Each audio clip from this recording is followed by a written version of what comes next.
Legenda pasar hantu di Gunung Lawu. Gunung Lawu dikenal sebagai salah satu gunung yang penuh dengan cerita mistis. Salah satu legenda yang paling terkenal adalah kisah tentang pasar hantu Gunung Lawu. Konon, pada malam-malam tertentu, terutama malam Jumat Kliwon atau malam Satu Suro, para pendaki yang melintasi jalur menuju puncak sering mendengar suara ramai seperti di sebuah pasar. Terdengar suara orang bercakap-cakap, langkah kaki, bahkan suara pedagang yang menawarkan dagangannya. Namun, anehnya, ketika para pendaki mencari sumber suara tersebut, mereka tidak menemukan siapapun. Menurut cerita yang berkembang di masyarakat, pasar hantu adalah pasar gaib yang dihuni oleh makhluk tak kasat mata. Pasar itu dipercaya muncul di alam berbeda yang hanya dapat didengar atau dilihat oleh orang-orang tertentu. Dahulu kala, konon ada seorang pendaki yang penasaran dengan suara pasar tersebut. Ia mengikuti arah suara hingga menemukan sebuah keramaian yang dipenuhi orang-orang berpakaian kuno. Di sana terdapat pedagang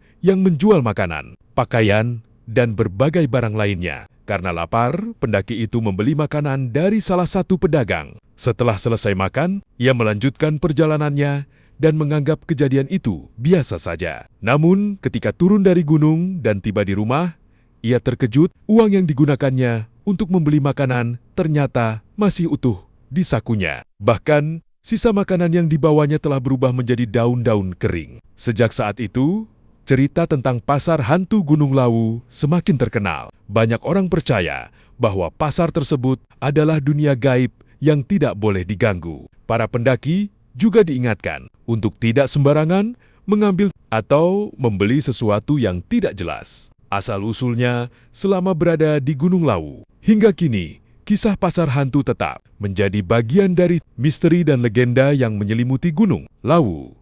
Meskipun belum ada bukti ilmiah mengenai keberadaannya, cerita ini terus diwariskan dari generasi ke generasi dan menjadi daya tarik tersendiri bagi para pendaki. Saat berada di alam, kita harus selalu menjaga sikap, menghormati kepercayaan setempat, dan tidak bertindak sembarangan. Banyak misteri yang belum dapat dijelaskan, sehingga kebijaksanaan dan kehati-hatian tetap menjadi hal yang penting.